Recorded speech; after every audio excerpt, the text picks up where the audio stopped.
Hi guys, it's Aiden from GamePair here. In this video I'm going to talk about why I think the next season in Fortnite is actually going to be quite good. I've got a stupid theory as to, why, and I'm going to talk about it.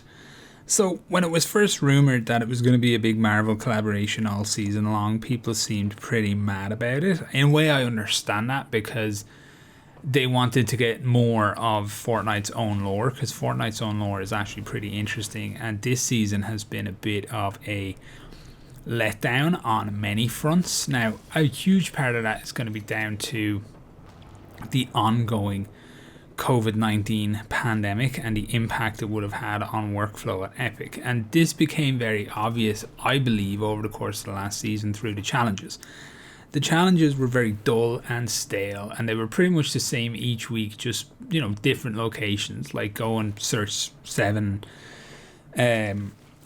chests in X named location, like pretty much every week. And that became the theme. You almost knew what was going to be happening. There was more excitement and interest, I think, in the Coral Buddies and the race for nuclear power than there was in most of the season. So why do I think that next season is going to be any different? Because we're still in the middle of the pandemic, right? Makes sense when you think about it, but in another way it doesn't. And the main reason it doesn't make a huge amount of sense is from a simple legal point of view. You don't get an IP like Fortnite and an IP like Marvel working together over the course of, let's call it a 2-month arc or whatever the season's going to be. Like 2 months would be short.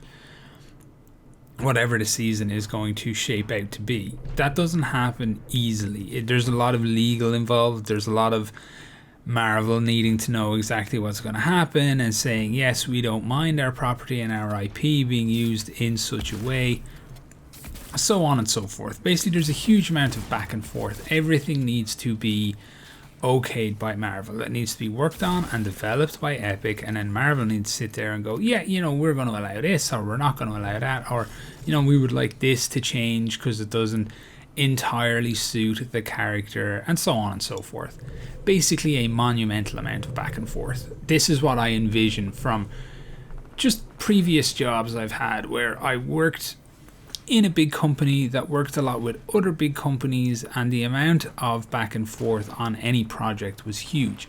The amount of legal on any project was huge, and it takes a long time to sort this stuff out. This stuff doesn't just happen overnight. It's not a case of Tim Sweeney turning around to, Kevin Feige and just go, oh yeah, we want to use Marvel, and they're like, yeah, do whatever you want. It doesn't work that way. So my assumption is that a lot of this work was done well in advance. Like, well in advance. I also assuming that big delays to very recent seasons were specifically designed to get the new season to start on August the 27th. Why do I think that? Because Thor number 6, the comic, just released, and it wraps up an important arc in there, and that arc in a way ties in to the comic that has appeared in Fortnite on the Battle Pass screen. So yeah, if you ask me, this has all been in the works for a very long time. It's probably been in the works since before COVID-19. They were probably all able to be in the office doing their usual workflow and things like that. And I'm just putting good money on the fact that it's going to be a better, more robust and interesting season than the one we just went through. So that's my theory. I could be completely wrong. I could be incorrectly transplanting my own experiences working in like $1 billion company or whatever to the way that these $2 billion companies work. But in my experience, things tend to follow a pattern. Like, business practices exist for a reason, and they exist across industries, and so on and so forth. So yeah, personally, I think a lot of the problems we've had with this season, where it worked out being a little dull, just aren't going to be an issue next season. I think the challenges are going to be more interesting. I think the overall story development is going to be more interesting, because there wasn't a huge amount of story development this season at all. We simply had the island flood, and then we had the waters recede, and nothing really much happened with Kit or Jules or Ocean or anything like that. We didn't learn anything more about Midas. We don't know what's up with him. We didn't learn a thing. I think next season is going to be better because I think next season simply has a lot more work put into it because that was necessary to make this all happen. So that's my theory.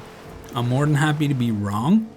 I don't think I am, and I really hope I'm not, because I know lots of people out there love Fortnite way more than I do.